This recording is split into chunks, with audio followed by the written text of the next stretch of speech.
I remember it was a guy, man. He was, had a little bit too much to drink. He got in an argument, and I stepped in there, did my job. Q. I broke it up, diffused the situation, and I remember afterwards, one of the managers came over. He was like, "Man, I like the way you handled yourself right there, man. That's how we do things." You know what happened after that, Q? I got promoted. They Mm, took me upstairs with the big ballers yeah. to work a section. You know what I'm saying? But in that moment, Q, what did I do? I played my role. The purpose of me being in that club was to diffuse the situation while looking professional at the same time. Better late than never, better late than never, forever hard to measure. I might see my future fall away, but you control time, so my future do what you say. But one of the examples I'm gonna just contextualize is like I'm a career coach, and in 2020 I met with a lot of people, bro, clients who were forced to lay off or got laid off, or they just wanted something new. They were tired of working 50, 60, 70 hours or being underpaid.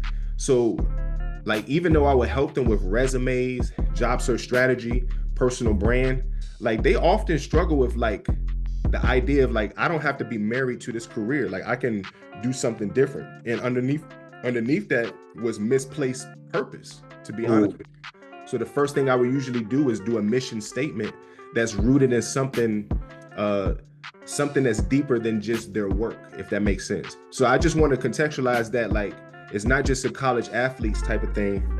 It's anybody when we associate our livelihood with purpose, if you will. Speak a little bit in that area, bro, where you think, why do you think that happens? Maybe your experience with, what that looks like in terms of misplaced purpose, transition. I know this is a big layup, but speak to it, bro. Yeah, bro. It was good, family.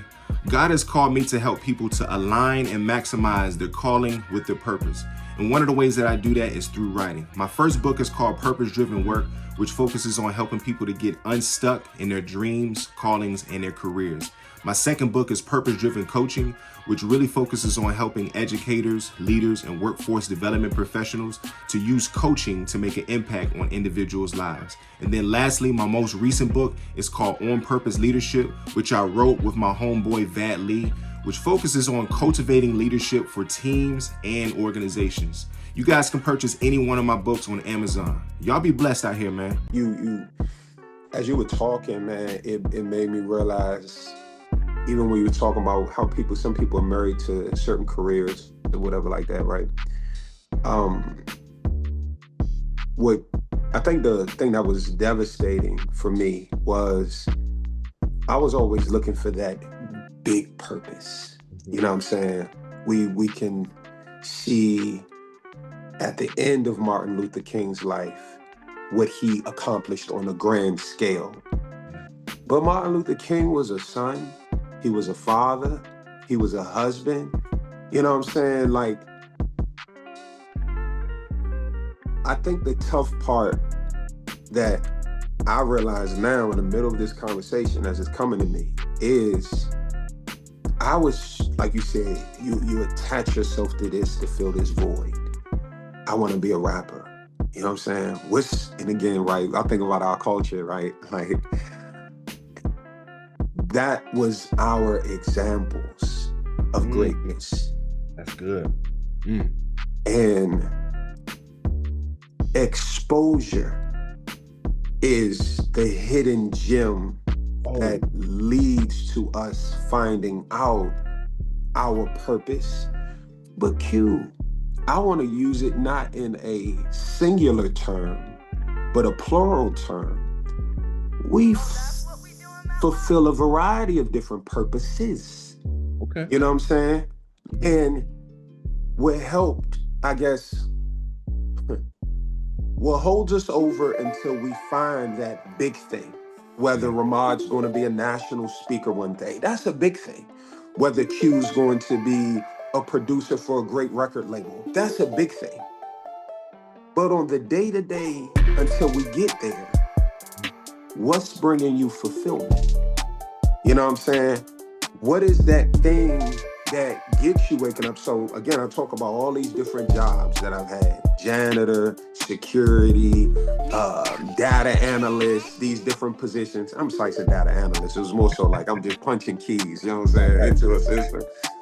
But those things on a daily basis it restored the thing that we were talking about earlier. It restored my sense of having a tribe. Because now I'm back in. That's not football, but I'm back on a team. Rahmad plays a role. Yeah. And the thing that used to bring me fulfillment when blocking and protecting my quarterback so he can get that pass off, you know, that running back that can hit the hole, and Twan coming back to the huddle like, that's the way to go line. You know what I'm saying? Those moments when you feel like, all right, I'm special, I'm significant. Those little jobs here and there, bro. It wasn't a big thing, bro. It wasn't the grand purpose of what my dreams are.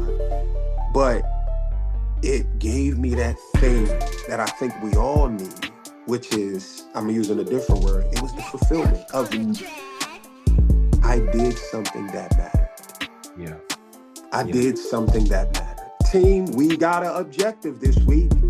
I need everybody to do this, this, and this. Okay, sorry, let me give this last little story, Q. I used to work at this club called The Park. Say it again, The Park? The Park. Okay, The Park. Okay. The Park. Tell us about The Park. It's it's one of the nicest lounges down here in the DC area. Sounds like, okay. A guy named Mark Barnes runs it. He's also behind the brains behind this club called Love and Dream. Some of the top artists used to come there and perform stuff like that. So, oh hey, it's you again. The one that is watching this content but ain't subscribed to the channel. Listen, I'm a YouTube embryo, but I have dreams of one day being a full-grown YouTube man. In order to get there, I need your help. Subscribe to the channel. I am trying to help people in their dreams, their callings and careers, and to help scale that growth, all you gotta do is help a brother by hitting that subscribe button. Bless your brother so I can bless others. It's that simple. Be blessed. Think about these swole guys, got the t-shirt on, gonna move people out of there. The thing about The Park, right? It's a bouncer job. But bro, we used to have to wear the suit and tie in there. Mm-hmm. So it's elite. So our presentation looks better. You know what I'm saying? We got the tailor-made suits, and the dude told me, he said, man, you want to go get that suit tailored the next time you come in here. It was a high-end place, and they had high standards. So we walking in there. I remember it was a guy, man, he was, had a little bit too much to drink. He got in an argument, and I stepped in there, did my job, Q. I broke it up, diffused the situation. And I remember afterwards, one of the managers came over. He was like, man, I like the way you handled yourself right there, man. That's how we do things. We don't want to drag people out the club, make a good scene. As security, we want to diffuse the situation. This is a professional and high-end place. It just looks unprofessional to just be hitting people up, taking them out of there. So I came over there, bro, and I was talking with my hands like, man, listen, guys, let's work this up, this and third. You know what happened after that, Q? I got promoted. They took me upstairs with the big ballers to work a section. You know what I'm saying? But in that moment, Q, what did I do? I played my role. The purpose of me being in that club was to diffuse the situation while looking professional at the same time. Because I did a good job, I got promoted to a higher end section. Go ahead, talk to me. Better late than never, better late than never, forever hard to measure. I might see my future fall away, but you control time, so my future do what you say.